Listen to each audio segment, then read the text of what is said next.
Sure. Yep.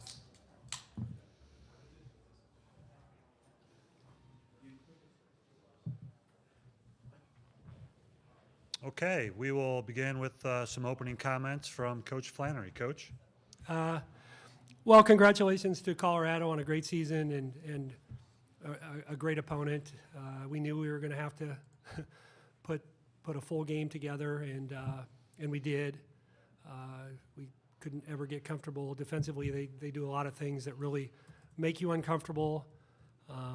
So even when we pushed it out to 6 or 8 or whatever, it felt like, they were one turnover or so from getting right back into a much better position. But we just stayed the course. I mean, to get down 11-2 to start the game, I told him, I said, the game's not going to be decided in the first, 5 to 8 minutes, and I had to tell myself that when we got down 11-2. But just credit to our kids and how they fought and just kind of stayed steady. And it's about the whole team too. I mean, these two played really well, but I mean, to think about what Molly Mogensen did down the stretch of that game, I mean, it was huge. And I pulled her out for one defensive mistake right after I'd put her in, and she shook it off and was incredible down the stretch. So just really proud of our team. I mean, we've come a long way in the last 13, 14 months, and to get to the second round of the NCAA tournament, we're thrilled to have an opportunity again on Sunday. So, Great. Thank you, Coach. If you have a question for one of the student athletes, please raise your hand. We'll get a microphone to you. Over here on the left. Matt DeMarinis, White and Blue Review for Morgan and Lauren. Scoring was difficult to come by against their pressure early in the game. What allowed you guys to get downhill and to create opportunities as the half wore on? We'll start with Lauren. I feel like we just kind of settled in, naturally it's NCAA tournament, so we might have had some jitters there to start the game, but once we settled in, started making more reads and handling their pressure, that was good for us. Morgan, do you have anything to add? Yeah, I think we just let our motion work itself out and took advantage of the mismatches that were available to us and stuck the course and got the ball to fall eventually.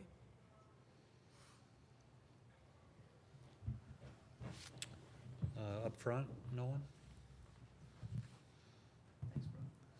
This is Sam McEwen from the Omaha World Herald. Morgan, you clapped your hands pretty hard in frustration after you missed a 3, I think, in that third quarter. The next one goes in for you. How important was that shot in that particular moment? I think that put you guys up 7 or 9.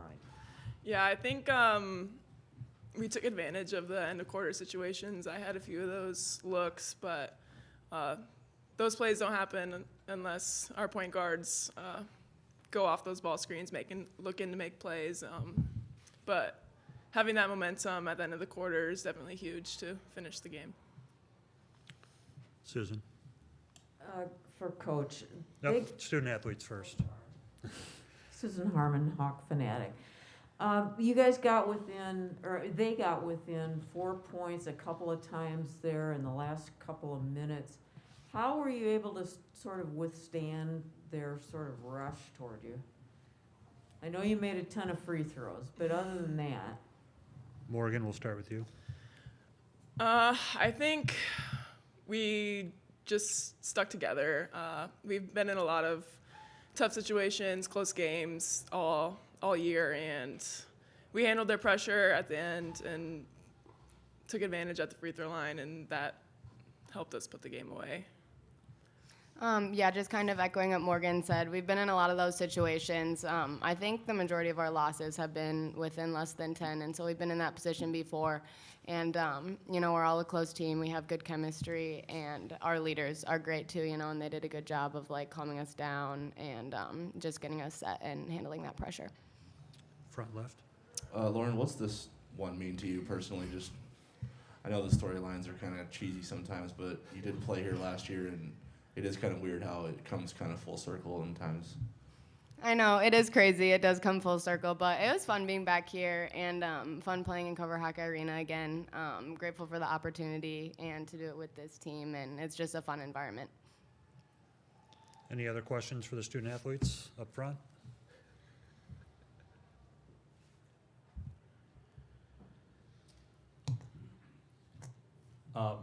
Lauren, I'm gonna guess you know the team that you're likely to play better than anybody. What do you know about them just off the jump, and what can you maybe impart to your teammates?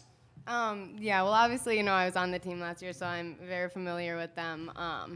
They're obviously a very good team. Caitlin Clark, Monica Sonano, and honestly, all their other starters in their bench. They're a really good team, but we'll have a good game plan, and I think if we do that and just play our game, we'll be good. Last question up front. Yeah, Morgan, I know these stats aren't public, but you were really good in the close scrimmage in this arena too. Do you like playing at Carver? I do. That's what Lauren said on the bench at the end of the game. Is like, the ball falls here. Hopefully that's the case on Sunday. Thank you very much, Morgan and Lauren. Good luck tomorrow. Thank you. Thank you. Okay, if you have a question for Coach Flanery, please raise your hand. Start up front left. Matt DiMarina's White and Blue Review. Flan, I mean, Molly, 11 points in the fourth quarter, and I imagine like more so than that, just the ability to relieve pressure off of Tatum. I mean, how important was she to allowing you guys to be as efficient as you were offensively today against a tough team? Yeah, she was huge. I mean, the fourth quarter was her quarter. Particularly down the stretch. I mean, Tatum's yelling at me to put Molly in.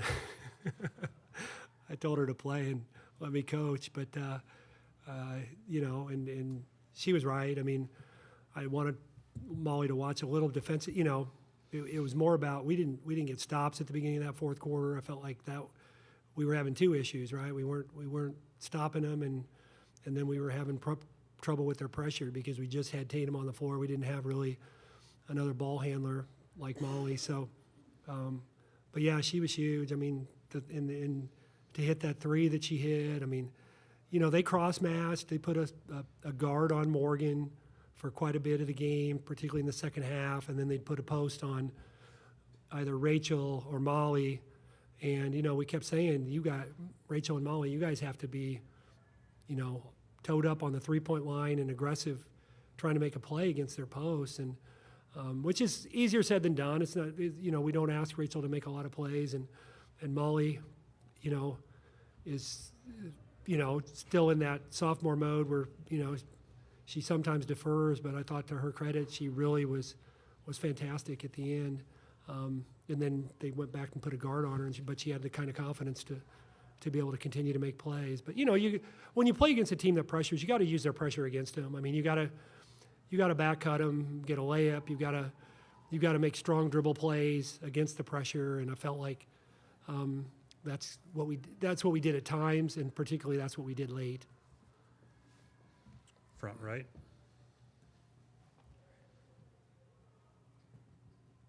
Allie Flaherty, Creightonian. So obviously you guys were able to keep your composure when you guys were down 11-2.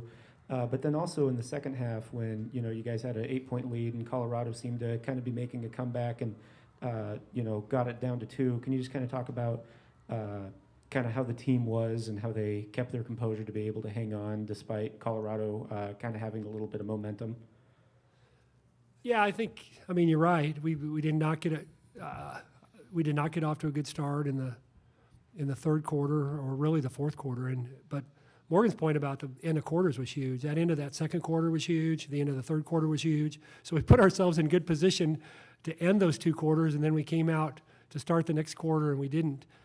So I think it went from 8-2, and it helps having a fifth-year senior point guard. And Tatum wasn't perfect today. I'm sure she's going to look at 2 assists and 5 turnovers and not be all that satisfied with her own play, but I think just from a consistency standpoint and how much they put on her, and Emma's a really good ball handler as a big. We used her, and she makes good decisions in the full court, and I think that's a factor too. And you know, we had enough people make plays, and I think that's the beauty of our team is that we're, you know, two of our three leading scorers today were bench players, but they're not bench. I don't consider them bench players because Morgan's our third leading scorer on the year, and Molly's on the floor a lot in crunch time, which is, I'd like to think if you're a player more important than if you're in the starting lineup. Well, you know, are you in the game in the fourth quarter of a tight game? And so I think it's not having to shoulder everything by yourself, and just that belief that you don't have to, that it's not just on me. Front left. You mentioned Tatum not being satisfied with her own individual play, but there was a moment when Colorado was up 9-2, 11-2, where she just turned around on the court and told the other four players to calm down, and then she came to the bench and did the same thing to everybody sitting down there. Yeah. Like, how does your team respond to her doing that? Because she does it in practice too. Like, you Yeah. know, does everybody kind of trust her to calm things down when it's getting dicey? I can tell you that they respond to that better than I do. Because when she was telling me to put Molly in the game, I kind of snapped back at her, which I love about Tatum. I love that I can coach her hard a little bit, and she's just that competitive. She's, you know, and she's been around long enough to express her opinion and be that voice, not just for the team but for the staff. You know, hey, look, what do you think about this? And but yeah, I think there's a tremendous value. I mean, as good as our younger kids are, I mean, having that fifth-year voice has been super critical to our success this year. Front right. How important was that little 9-second sequence at the end of the first half when, you know, Emma made the layup and then she got the steal? Did you even see the steal, or like were you focused on that, or were your eyes up court, or what? I did see it, but yeah, I mean, I think it was super important. I mean, if you know, as I'm walking off the half and thinking that we're up 5, and my recollection is we were down 31-27, it went to 36-31, so I think it was 9-0 to end the half, and I think, right, Glenn? See, my memory's not always bad. That was huge. I mean, you know, I think that's, you just feel better, and I think if you look back and think that we were down 11-2, you feel pretty good. You know, you want to feel good, but not too good, right? When you go into halftime, that's kind of my philosophy. If you start feeling too good, that's not good. But if you're a little bit down about the way you end a half or about the way you played the first half, that's not good either. And I think we kind of had the best of both worlds because we weren't perfect, but we ended really well. Did you think they were trying to bully you early, just trying to say we're tougher and more athletic, and we're going to push you all the way out to half court with our defense? Yeah, I mean they're a really hardworking, physical defensive team. I mean we played Arizona State and in mid-December, and you know we referenced Arizona State a lot to our team coming into this game, and you know I just asked Morgan before we came on. I said, were they as physical or more physical than Arizona State? And she said, you know, she thought at the point, you know, at the guard spot they were, but not necessarily across the board. But I thought, yeah, they were super physical early, and I thought the officials let both teams play. I mean, it was, you know, there weren't for the amount of physicality. I don't think there were all that many whistles. So I mean, what we weren't getting, we were able to give at the other end. I think that's, you know, that's what you want. You want consistency, and I think they just, you know, they allowed both teams to play. Last question. This is your 4th at-large bid in the last 10 years, and you've gone to the round of 32 all 4 times. Do you schedule with the idea in mind that you want to show your team as many different styles as possible, so that way when they get this random draw of a tournament, they have some kind of familiarity with whatever they might see, and then the week of prep is an easy refresh?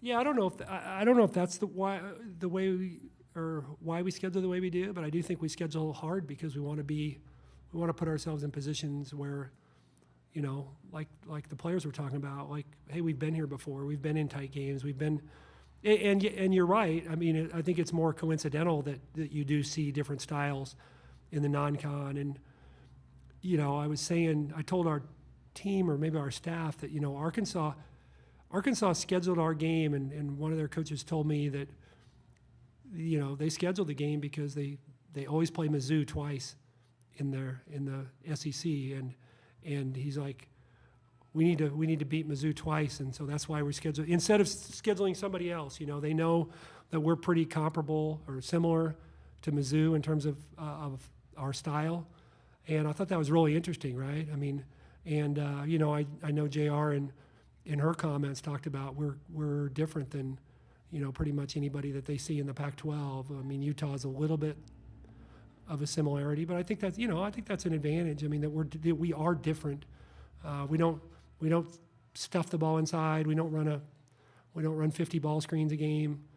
We're just different, and I think that can be a good thing because you get in your league and you're playing teams that you have so much familiarity for 16, 18, 20 games, and you're telling your kids this and this and this, and the older ones already know. Hey, Seton Hall play, But then you get to this, and it's like it's the first time in over 20 games for us that we're playing somebody that it's kind of, wow, they're a lot different, and we have not the kind of reference points. We don't have the kind of reference points that we traditionally have had over the last 2.5 months. Thank you, Coach. Congratulations today, and good luck tomorrow. Thank you, guys. Recording of this press conference will be available in the NCAA Digital Media Hub at ncaa.veritone.com. Transcripts are provided by ASAP and will be posted shortly. We will have